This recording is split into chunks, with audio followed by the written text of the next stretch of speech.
Hello students, জ্ঞানজ্যোতি coaching সেন্টারের পক্ষ থেকে তোমাদের আরেকবার স্বাগত জানাই।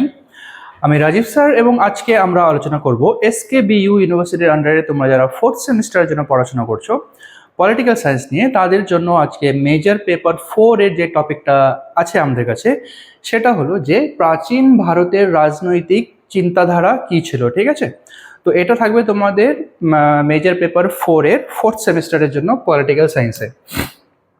তার আগে তোমরা যারা আমাদের চ্যানেলে প্রথমে এসেছো বা এখনও আমাদের চ্যানেলটিকে সাবস্ক্রাইব করোনি, তারা অবশ্যই চ্যানেলটিকে সাবস্ক্রাইব করো এবং পাশে থাকা বেল আইকনটি ক্লিক করে দিও, যাতে আমাদের পরবর্তী ভিডিও নোটিফিকেশন তোমরা খুব সহজেই পেয়ে যেতে পারো।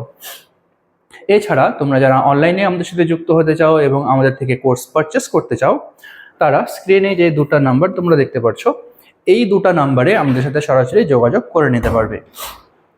অনলাইনে যে সমস্ত সুযোগ সুবিধাগুলো আমরা তোমাদের জন্য রেখেছি, তোমরা আমাদের এখানে পেয়ে যাবে live classes, recorded classes, high quality notes এবং 100% কমন সাজেশন। এছাড়া মেজর স্টুডেন্টদের জন্য পুরো সেমিস্টারের সমস্ত সাবজেক্টের কোর্স ফি রাখা হয়েছে শুধুমাত্র 1199 এবং সেটাই মাইনর স্টুডেন্টদের জন্য রাখা হয়েছে শুধুমাত্র 699। এছাড়া গুগল প্লে স্টোরে আমাদের একটা অ্যাপ্লিকেশন রয়েছে, যেই অ্যাপ্লিকেশনটার নাম হলো পিস্টিকল এডুকেশন। তো এই অ্যাপ্লিকেশনটা ডাউনলোড করেও তোমরা আমাদের সাথে যুক্ত হতে পারবে এবং বিভিন্ন কোর্সগুলো আমরা সেখানে অফার করেছি, সেই কোর্সগুলোর অ্যাক্সেস তোমরা নিতে পারবে। ঠিক আছে, তো চলো এবার মেন টপিক আসা যাক, যেটা হলো যে প্রাচীন ভারতের রাজনৈতিক চিন্তাধারা কি ছিল।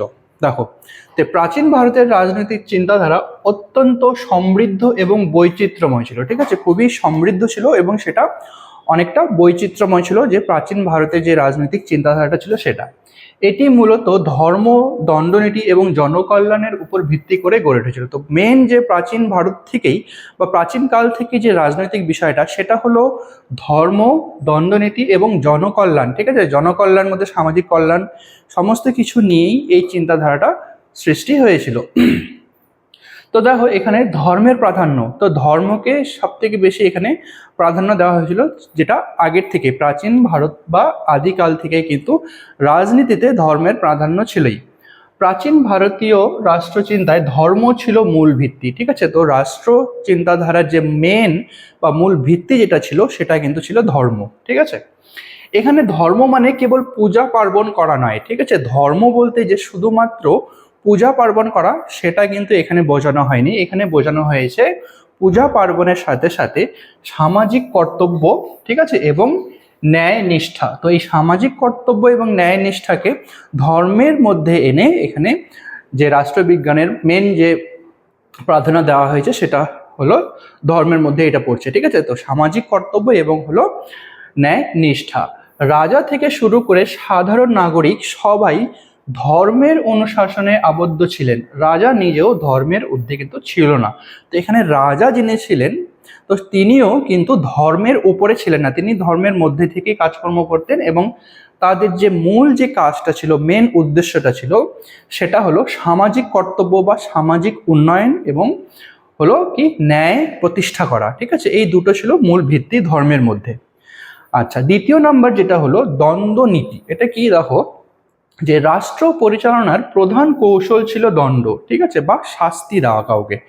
এটা কি, যে কৌটিল্যের মতে অরাজকতা বা মৎস্য ন্যায় বলতে যেখানে আমরা এটা আগে পড়েছিলাম যে যেমন শক্তিশালী মাছ বা বড় মাছ যেমন ছোট মাছকে খেয়ে ফেলে, তো ঠিক তেমনই রাজনীতিতেও কিন্তু বড় বা যারা শক্তিশালী রয়েছে, তারা কিন্তু তাদের নিচে যেই সমস্ত জনগণের রয়েছে, যাদের তুলনামূলকভাবে যাদের ক্ষমতা কম, তাদের কিন্তু চিরকালই দমন করেই চলেছে। ঠিক আছে, কিন্তু এখানে এই জিনিসটাকে রোধ করার জন্য দণ্ড বা শাস্তির প্রয়োজন। তো মৎস্য ন্যায় বা আধিপত্য যারা যে বেশি শক্তিশালী, তাদের দ্বারা নিম্নমানের যারা রয়েছে জনগণ, তাদের উপরে যে দমন বা অত্যাচার যে ব্যাপারটা ছিল, সেটাকে কিন্তু এখানে বন্ধ করার কথা বলা হয়েছে।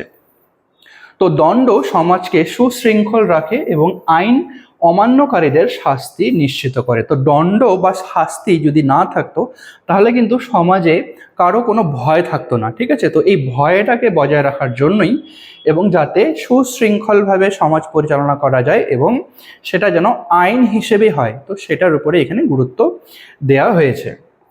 তো এটা হলো দ্বিতীয় নম্বরে ছিল দণ্ডনীতি। তারপরে যেটা আছে সেটা এখানে 3 নাম্বার হবে, এখানে ভুল করে 5 নাম্বার করে দিয়েছে, যাই হোক 3 নম্বরে হলো জনকল্যাণ এবং প্রজা পালন। ঠিক আছে, তো প্রাচীন ভারতীয় চিন্তাধারায় রাজার সুখ প্রজাদের সুখের উপর নির্ভরশীল ছিল। তো এখানে রাজা নিজের সুখ হিসেবে যেটাকে দেখতেন সেটা হলো প্রজাদের সুখ বা প্রজাদের সমস্ত দিকের সুখ বা সুবিধার কথা ভেবেই কিন্তু রাজার সুখ নির্ভর করত। কৌটিল্য বলেছিলেন যে প্রজাদের সুখই রাজার সুখ, তাদের হিতেই রাজার হিত। তো প্রজাদের যেই জিনিসটা করলে ভালো হতো বা প্রজাদের সুখ শান্তির জন্য যেই কাজটা করা উচিত ছিল, রাজা কিন্তু সেই কাজটাই করতো আগের থেকেই। কৃষি উন্নয়ন, রাস্তাঘাট নির্মাণ, অনাথ এবং বৃদ্ধদের দেখাশোনা করা ছিল রাষ্ট্রের নৈতিক দায়িত্ব। রাষ্ট্রের তো নৈতিক দায়িত্বের মধ্যে যেই কতগুলো কাজগুলো করেছিল তখনকার দিনে, তো সেটা হলো সেখানকার সামাজিক উন্নয়ন, রাস্তাঘাট নির্মাণ, কৃষির উন্নয়ন, অনাথ বা বৃদ্ধদের দেখাশোনা করা প্রভৃতি যে কাজগুলো ছিল, এই কাজগুলো করা হতো সেখানকার সামাজিক বা নাগরিকদের উন্নয়নের জন্য। আচ্ছা, চতুর্থ নম্বরে থাকবে নৈতিকতা এবং আধ্যাত্মিকতা। তো এটা কি দেখো, পাশ্চাত্য রাষ্ট্রচিন্তা যেখানে অনেক সময় কেবল ক্ষমতা দখলের লড়াই, ভারতীয় চিন্তাধারায় সেখানে নৈতিকতাকে প্রাধান্য দেওয়া হয়েছে। তো পাশ্চাত্য চিন্তাধারায় যে রাজনীতিতে আমরা দেখেছি যে সবাই শুধুমাত্র ক্ষমতা দখলের জন্যই কিন্তু লড়াই করে এসেছে, ঠিক আছে, কিন্তু ভারতে এই চিন্তাধারা সেখানে যে নৈতিকতাকে এখানে জায়গা দেয়া হয়েছে। মোক্ষ বা মুক্তি লাভের পথ সুগম করা এবং মানুষকে সুপথে চালিত করা রাষ্ট্রের একটি পরোক্ষ লক্ষ্য ছিল। তো মানুষকে কিভাবে সুপথে চালিত করা যাবে সেটাই কিন্তু এখানে মেন লক্ষ্য ছিল, ঠিক আছে।